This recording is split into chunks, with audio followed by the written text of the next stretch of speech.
That is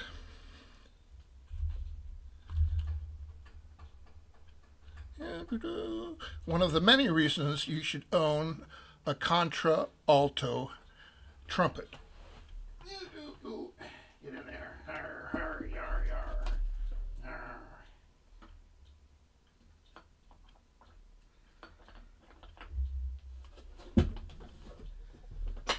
If you're going to play Bizzet's, I know it's BC, Bizzet's car man, car thief, you should be using the right tool for the right job, and that means using an E flat or F contra-alto trumpet. Otherwise, when you play that excerpt, you're going to be going na na na na ba ba, because you can't get the low notes, because it's not written for the modern B flat cornet, the thing that pretends to be a trumpet. There are several different types of contra-alto trumpets. The one I just showed you is what's called a hybrid, which means it's got a tapered lead pipe and it shares the same usable range as the modern B flat trumpet. And the modern B flat would be the rotary real trumpet, not the cornet. Now, the proper use of contra-altos for, say, 1880 on music is if you've got a trumpet section of 3, you have 2 F or E flat contra-altos and 1 B flat trumpet for playing the high parts. Now, the B flat trumpet appeared in the 1880s, and it was invented because composters were writing trumpet parts that were higher and higher and higher. Try playing the whatchamacallit, Symphony in D minor, César Franck, and you'll know what I mean. Da da da da da da da da da da da da.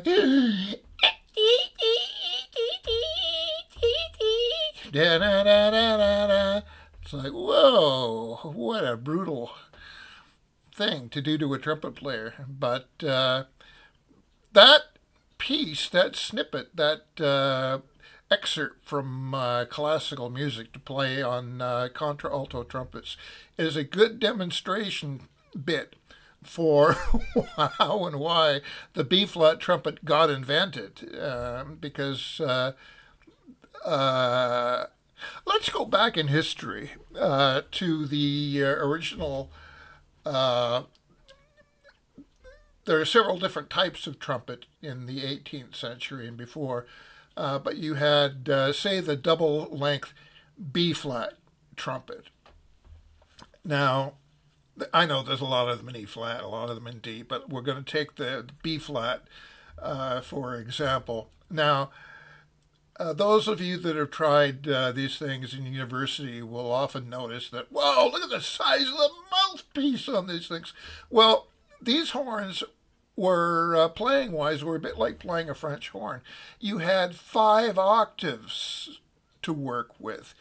You could get an octave or 2 and good pedals below what a modern trumpet can do, and all the way up into the stratosphere. Your piccolo trumpet parts were played on these things. So it was a very different animal than what we're using today. Just a note about the wingy-dingy Weidinger trumpet that allegedly magically appeared in 1800 or 1801 and was the first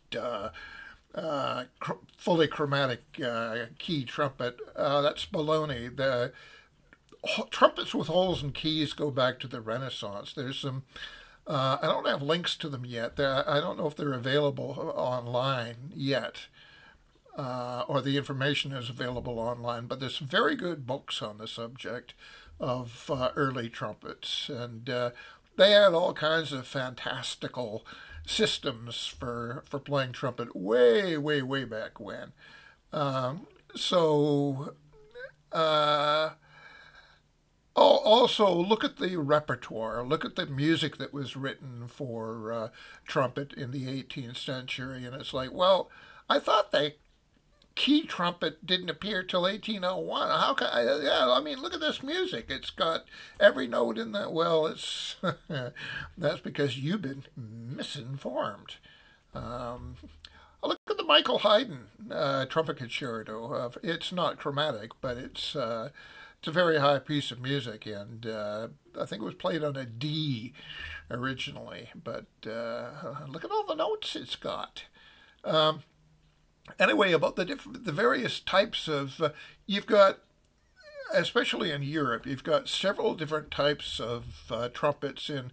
Let's just pick low E flat, because that's the easiest to pull out examples of.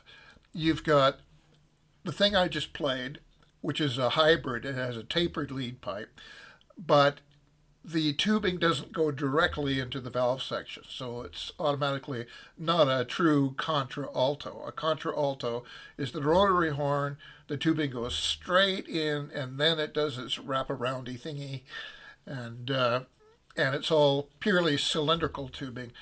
And you've got basically that one form, but there are other forms of the trumpet around that are in low E flat, one of which is the, what would you call it? The valved fanfare trumpet, for example. It's got a tiny bell, about that big, about 4 inches.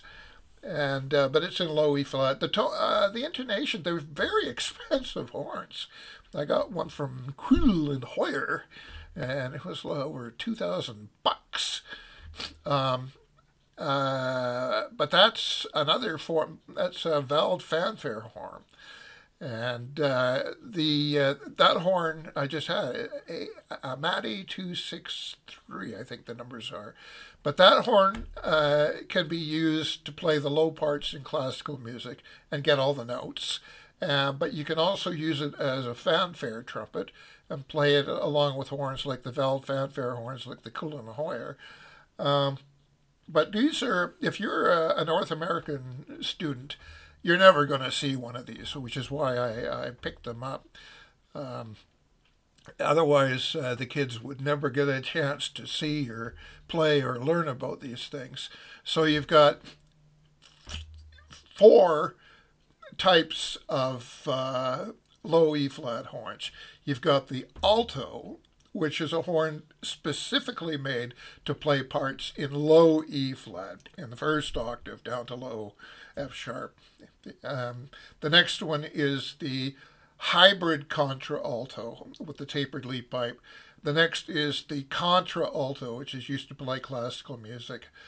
And the next one is the fanfare types with the very small bore. They're a valved version of the great big long E flat fanfare trumpets. That's all for today. I won't try to melt your brain too much, but as these horns, I have several horns being refurbished and gotten running, and as they become available for use, I'll shows ya. How's that? Ta-ta for now. Happy honking.